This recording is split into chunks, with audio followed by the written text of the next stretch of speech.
And when he heard it, he began to cry because he was very rich. Jesus said it 3 times here. It's hard for they that have riches to enter the kingdom of God. For it is easier for a camel to go through an eye of a needle. Or the needle's eye in your King James. Now there's a debate between what they mean with a real needle like we consider, or a passage from which a camel will cross through with the baggage all over it. But either way, it works. In other words, it's going to be hard to get there with your stuff. I don't even know why we hold on to it anyway. I use my stuff up. Matter of fact, I use my stuff till it break. Amen. I tear it up. I go rough on it. Because I cannot take it naked, I came into this world. And naked I shall leave it. And then they said, well, who can be saved? Look, if the religious person can't be saved, if the religious if I can't get there with my works, I can't, regardless of what my wife tells me, as childish as I am, I can't become a child again. I can't do that again. And I can't buy myself that. So who then, he says, can be saved? Then he says, these things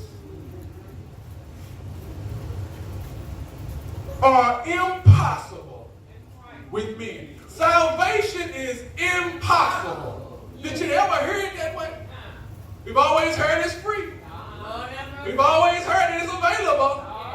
But salvation is impossible.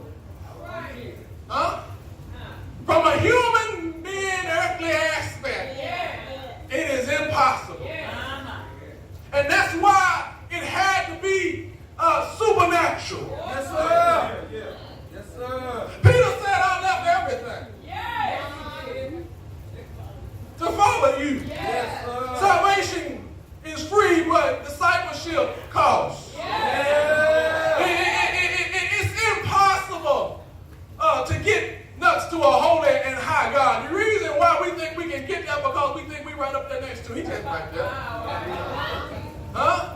But you know what? If we really knew how low we were and how high we was, imagine how much higher our worship would be. Yes, sir. Yes, sir. Yes, sir. Our worship would be because we knew we were serving the master of the universe. Yes, sir. We knew we were serving the creator, the great I am, the one who is and was and is to come. We knew if we were nothing but dirt in his eyes, the praise would be so high. Yes, because we actually could go to him and he would hear my prayer when I got on my knees. When I think about the sun, the moon, and the stars, what is man that you are mindful of him? And what our praise would look like if we knew the Father just took the time to come by and see about us. He didn't have to do it. One of my favorite verses today is Romans 9 and 13, where it says that Jacob I love, but Esau I hated. Why would you like that one? And the question that comes to our mind is, what's the question? Why would God hate somebody? But if we just examine what we just talked about, God ought to hate everybody. The question isn't why did he hate Esau? What we ought to shout about is why did he love Jacob? Because our God is in the heavens. He does whatever. When you're a ruler, you can do whatever you want to do. And he chose us anyway. God hates sin, and he could have left us in our sin, but he loved us anyway. Oh, it's so much better when I found out God chose me and I ain't choose him. And let me know that he won't let nothing happen to me. He let me know that I can't walk too far away where he won't come get me. Because I know I ain't had no business here no way, but God brought me along. Jesus said, all that the Father has given me shall come to me, and he that cometh unto me shall no wise be cast out. Why does God choose some and not others? That's what it means when you're a ruler. Yes. That's what it means when you're a ruler. You get to do that. Something happening, I'm about to close here. That's a heavenly mentality. Just a month ago, most of you probably know, I lost my mom. All right now. All right. On December 5th, this past year, my mom went to be with the Lord.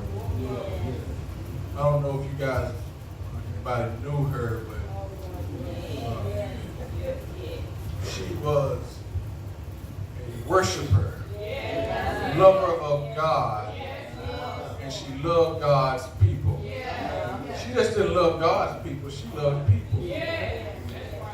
And if you were her friend, let me just let you in on a little secret real quick, is that yes, she wanted your friendship, but she really was after discipleship. She was trying to get you to heaven with her. And so mom would make these relationships just so she could disciple them. And before they knew it, they loved the same God. My God will be your God. Your people will be my people. Amen. Somebody know that Bible. And that's how she operated, and she used every little detail that you would talk to her on the phone about. She would use all of that, not to talk about you, not to bring it up later for her favor, but she used everything you told her to love you more. And on that day, I lost my mom on December 5th, and God will test us sometimes. The devil will come speaking to you, and I wouldn't dare tell a story and be like, I haven't had thoughts of giving it up. It's been a catalyst. Sometimes just hearing someone hit a note on the piano does something to me. Being sitting, my mom would play while she was pregnant. When I was a baby, I sat on her lap and she played that piano. Those keys on that piano triggers me. But she told me this. She said, "Don't worry about me. This is just a light affliction." Those are the last day. The last day that she said that. She said, "Go tell somebody about Jesus, because we all getting out of here. And you don't want your friendships and your relationships to end right here. Huh? This is all you get. This is it. And you know how we spend most of our time falling out with each other anyway, right?" And the same day, I found out that my job, because we had been having some legal and, quite frankly, immoral things going on in my job, I found out the same day that I had been laid off. And after the funeral, some of the higher-ups called me in the office to give me talk, severance package, and all of that. And I'm thinking, I'm just blocking it out, not really hearing what he's saying to me. But he began to talk about what was going on and the investigation going on with the kids, what had been transpiring with everybody, and who was stealing, and who was hurting folk, and who was misusing and neglecting the kids. And then he said, "Ricky, I want to talk to you." He said, because we were looking at the cameras, and while everybody else was asleep at night, you were up. And I noticed when those kids were being violent, you didn't hit them back. They threw things at other people, and they were throwing back at them, choking them, beating them up. Ricky, we were looking at those cameras, and some of those cameras that folk didn't know was there, we saw you, and you weren't doing none of that. And then he said, "Why? Why didn't you go to sleep when you could have?" And I told him, I said, you might not understand this. Not because my flesh doesn't tell me and talk to me like everybody else. But because I am a citizen of another kingdom. Jesus talking about a kingdom. I don't know if y'all know that. I'm a citizen of another kingdom. I'm a sojourner. I don't really belong here. And I'm from the kingdom, the upside down kingdom. Jesus' kingdom, you do things the opposite of what we do here. In other words, what I'm saying is when they cuss me out, I bless their coming in. When they punished me, I prayed for them. When they did me wrong, I did good unto them. When they asked me for my coat, I gave them my shirt too. What I'm trying to say is when I ran out of cheeks to turn, I turned to the Lord. He said, I got somewhere for you. Same pay, and you get to make your schedule.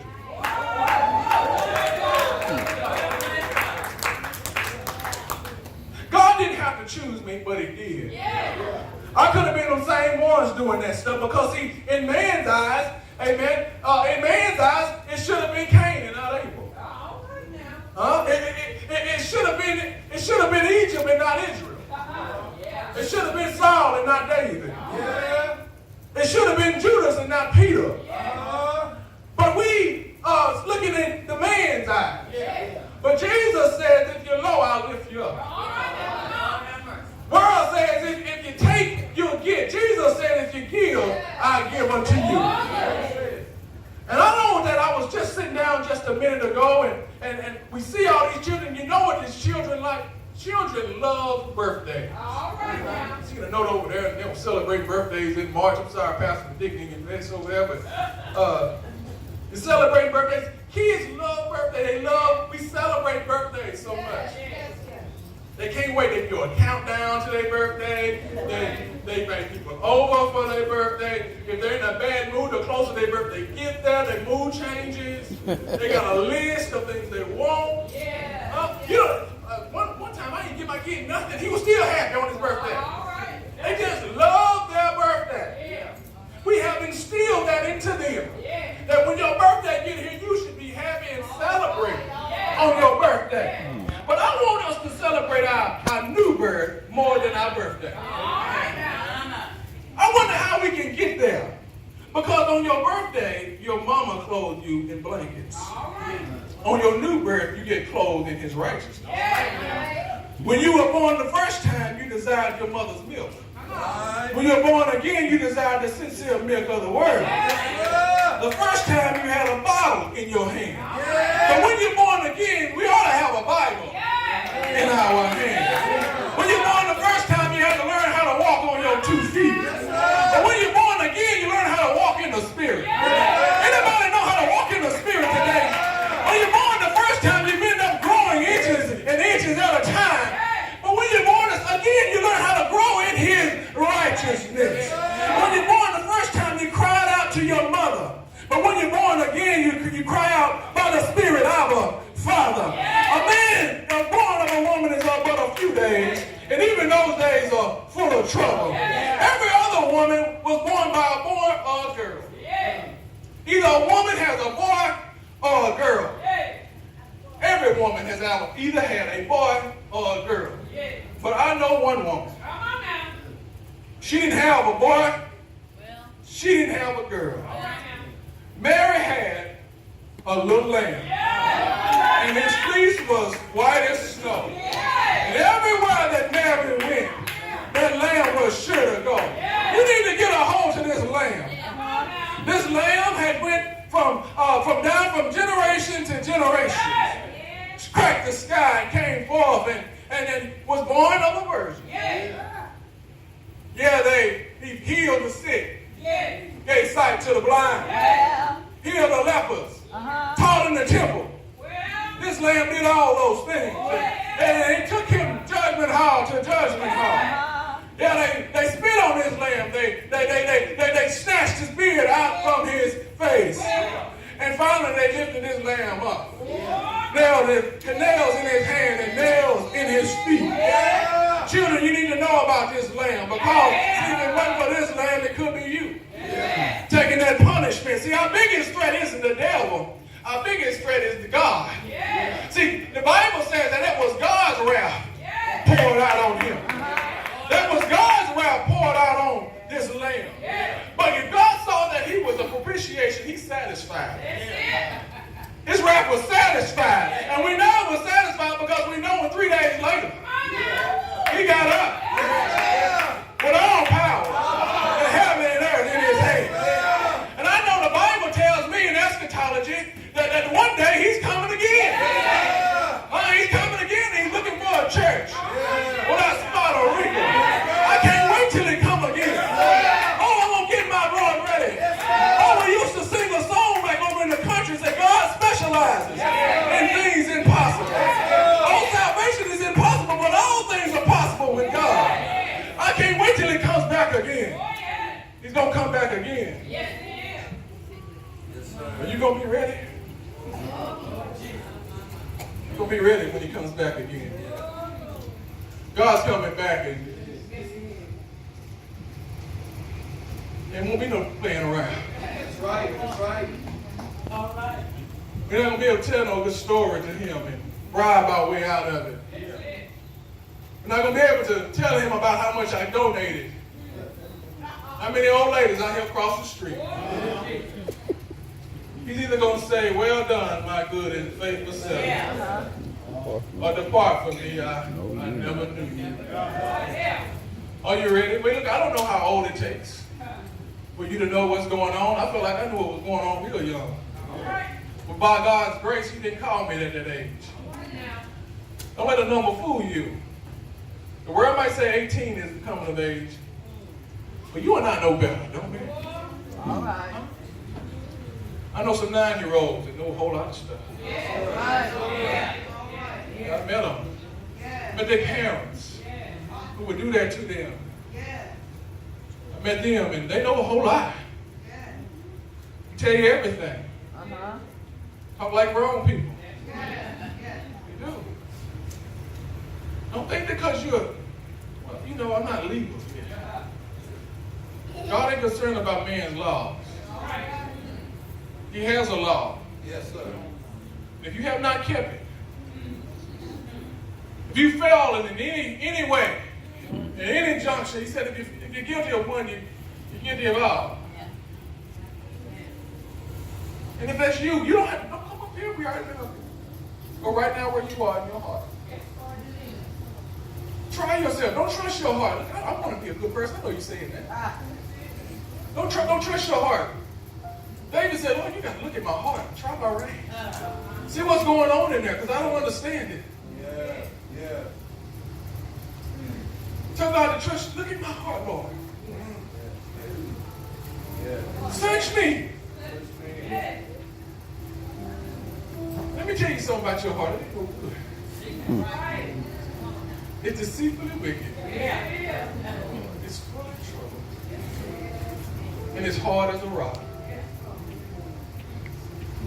But God will give you a new heart. All right. Tell him right now. You ain't got to say it out loud. Just tell him, God, give you a new heart. New desire. New plans. You do that. You do that. Look. You ain't got to worry about nobody else. They got to check themselves too.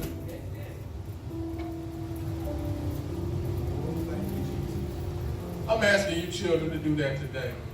But my mom, she got me all the way in the church, and I stepped out on it. But I knew where to go when I was down. When I hit rock bottom. Sometimes I don't think there is a rock bottom. I think you just keep going. If you ain't careful, you keep saying it can't get no worse than this.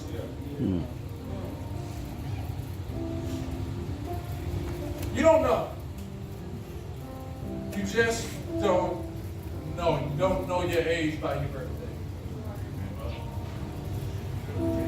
You know your age by your death day. Since you don't know your death day, you don't know your birthday. You don't live every day.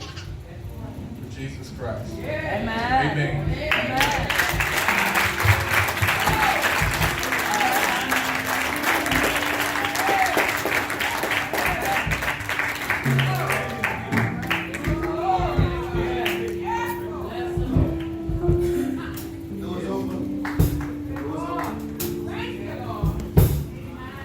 Good night.